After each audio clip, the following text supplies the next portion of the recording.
بادشاہوں کو جو بادشاہت کی بھیک دیتا ہے اس کی دوستی کو تو ہمیں فکر کرنی چاہیے نا کہ ہمارے ہر کام اللہ بنائیں گے، ہماری مشکل اللہ تعالیٰ آسان فرمائیں گے، رزاق اللہ تعالیٰ ہے۔ اگر کسی کو دکان کے ذریعے رزق ملتا ہے تو دکان رزاق نہیں ہے، وہ ذریعہ ہے، وہ منابع نہیں ہے۔ بڑی ڈگری حاصل کرنا، بہت سے لوگ ڈر کے قریب ہی نہیں آتے دین کے، دو چار حدیث سن لیتے ہیں اور اسی تشریح پوچھتے نہیں ہیں۔ جیسے نوجوان گھبراتے ہیں، ہم سے بھی پوچھتے ہیں کہ یہ تو ہمیں تو گھبراہٹ ہوتی ہے، ہم تو دین میں آگے نہیں آئیں گے، کیونکہ حدیث پاک ہے کہ جو جوان اپنی جوانی اللہ پر فدا کرے گا تو اس کو عرش کا سایہ ملے گا۔ تو اچھے کپڑے پہننا بند، جناب بڑی ڈگری بند، بڑی جاب منع، بڑا بزنس منع، برگر بھی نہیں کھا سکتے۔ جب ان کو سمجھاتے ہیں کہ بھائی ایسی کوئی بات ہی نہیں ہے، آپ کیوں دور رہ رہے ہیں؟ آپ کے ہمارے ماں باپ ہماری خوشی کا خیال کرتے ہیں، جنہوں نے ہمیں پیدا نہیں کیا، پیدا اللہ نے کیا ہے، تو اللہ تعالیٰ ہماری خوشیوں کا کتنا خیال رکھیں گے؟ اللہ تعالیٰ نے ہمیں خوشیوں پر خوشیاں عنایت فرمائی ہیں قرآن پاک کے ذریعے، شرط اللہ کی دوستی کی ہے۔ حضور صلی اللہ تعالی علیہ وسلم فرماتے ہیں مجھے ایک آیت کا پتہ ہے، اگر لوگ اس آیت پر عمل کر لیں سب کاموں کے لیے کافی ہے۔ وَمَن يَتَّقِ اللَّهَ يَجْعَل لَّهُ مَخْرَجًا وَيَرْزُقْهُ مِنْ حَيْثُ لَا يَحْتَسِبُ، جو تقوی اختیار کرے گا، اللہ کا دوست بنے گا، اللہ اس کو ہر مشکل سے ایگزٹ دیں گے، چاہیے یا نہیں چاہیے، اور رزق وہاں سے دیں گے جہاں سے گمان بھی نہیں ہوگا۔ پیناڈول پر یقین ہے، پیناڈول پر یقین ہے، اور دوسرے دوائیوں کے نام مجھے ظاہری بات ہے نہیں آتے، چلو بھائی موشن کو روکنے کے لیے لو موٹل پر یقین ہے، اور اللہ معاف فرمائے کہ ہمارے ہر بات پہ یقین ہے کہ یہ دستخط کر دے گا میرا ویزا لگ جائے گا، لیکن اللہ تعالیٰ کی باتوں پر یقین ہی نہیں آتا۔ دل میں تو ہے، زبان پر تو ہے، دل میں نہیں اترتا۔ ہو آزاد اختر غمے دو جہاں سے، ہو آزاد اختر غمے دو جہاں سے، جو دل سے ہو جائے غلام مدینہ۔ تقوی فرض ہے۔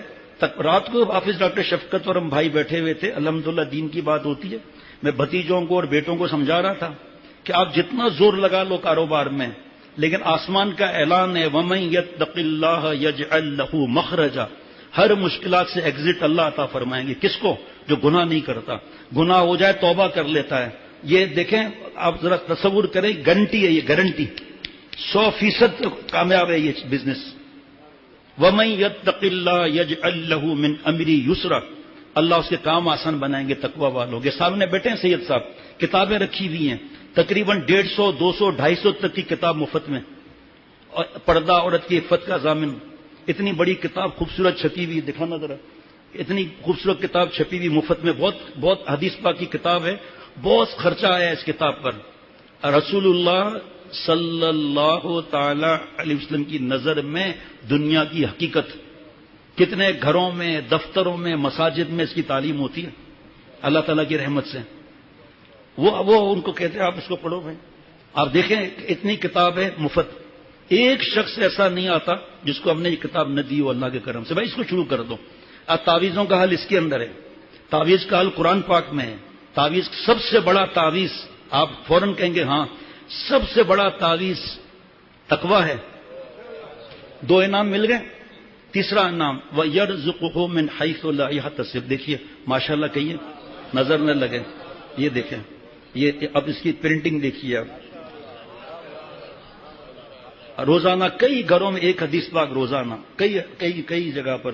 حضرت انس سامنے کھلایا تو دیکھو نا کیا ہے بھائی، ایسا مزہ آ جائے گا، مست ہو جائیں گے آپ۔ حضرت ابو ہریرہ رضی اللہ تعالیٰ عنہ سے روایت ہے کہ رسول اللہ صلی اللہ تعالی علیہ وسلم نے فرمایا جو شخص کسی ایسے آدمی کو دیکھے جو اس سے زیادہ مالدار اور شکیل ہو، اس کو چاہیے کہ وہ شخص پر بھی نظر ڈالے جو اس سے کمتر درجے کا ہو۔ یہ حدیث پاک ہے بخاری اور مسلم شریف کی، اور مسلم کی ایک روایت میں یہ الفاظ ہے اس شخص کو دیکھو جو تم سے کمتر درجے کا ہے، اور اس شخص کی طرف نہ دیکھو جو مرتبے میں تم سے زیادہ ہے۔ ایسا کرنا تمہارے لیے ضروری ہے تاکہ تم اس نعمت کو جو حق تعالیٰ نے تمہیں دی حقیر نہ سمجھو۔ ہم دیکھتے ہیں دنیا میں اپنے سے اونچے والوں کو، پھر تو رشوت چلے گی، سود چلیں گے، ملاوٹ چلیں گے۔ سورہ ہود میں دیکھیں حضرت شعیب علیہ السلام نے کس طرح فرمایا ناپ تول میں کمی نہ کرو اللہ عذاب ڈالیں گے۔ سورہ ہود میں کتنے انبیاء علیہ السلام کے واقعات ہیں۔ آخر تک روتے رہے، عذاب آنے والا ہے، عذاب آنے والا ہے، عذاب آنے والا ہے۔ اب مان کے نہیں دیتے، اللہ معاف فرمائے۔ جو سامنے حدیث پاک کھلی تھی، اللہ اپنے سے کم والوں کو دیکھنا ہے۔ امام غزالی رحمۃ اللہ علیہ کی مرید کا واقعہ لکھا ہے، اس کو کسی نے مارا، کپڑے پھٹے ہوئے آئے حضرت امام صاحب کے پاس، امام غزالی رحمۃ اللہ علیہ کے پاس کہ حضرت دیکھیں مجھ پر یہ ظلم ہوا ہے۔ فرمایا جاؤ جاؤ صبر کرو، شکر کرو، اس سے زیادہ تکلیف نہیں آئی۔ وہ چلے گئے۔ پھر کسی نے ان کو ایسا مارا کہ سر پھٹ گیا، خون خون حضرت کے پاس آئے کہ حضرت یہ دیکھیں پھر مجھے کسی نے مارا ہے۔ فرمایا جاؤ جاؤ صبر کرو، شکر کرو، اس سے زیادہ تکلیف نہیں آئی۔ پھر ایک یہودی نے اندھے کنویں میں الٹا لٹکا دیا، زنجیروں سے مارا۔ جب وہ اٹھے ہیں تو ہاتھ کی ہڈی ٹوٹی دی ہے، اور اس طرح بری حالت میں پہنچے حضرت امام غزالی رحمۃ اللہ علیہ سے کہا حضرت جی دیکھیں کیا مجھے تکلیف آئی ہے یہ۔ اور میں جاؤ جاؤ صبر کرو، شکر کرو، اس سے زیادہ تکلیف نہیں آئی تمہیں۔ چیخیں نکل گئی کہ حضرت اس سے زیادہ کیا تکلیف ہوگی؟ فرمایا جاؤ جاؤ صبر کرو، شکر کرو، اللہ تعالیٰ نے تیرے گلے میں کفر کا توق نہیں پہنایا۔ شیخ العرب والعجم عارف باللہ حضرت مولانا شاہ حکیم محمد اختر صاحب کی بات سن کر اشش کریں گے۔ فرمایا جب جان بچانا ہو تو مال خرچہ کر کے بھی جان بچاؤ، مال خرچہ کر کے بھی جان بچاؤ، اور جب ایمان کا معاملہ آئے تو جان دے کر ایمان بچا لو۔ یہ ایمان کے لٹیرے کون ہیں؟ فیس بک ہے، یوٹیوب ہے، یہ نیٹ ہے، کیبل ہے، جس کے ساتھ گھر بھرے ہوئے ہیں، اللہ معاف فرمائے۔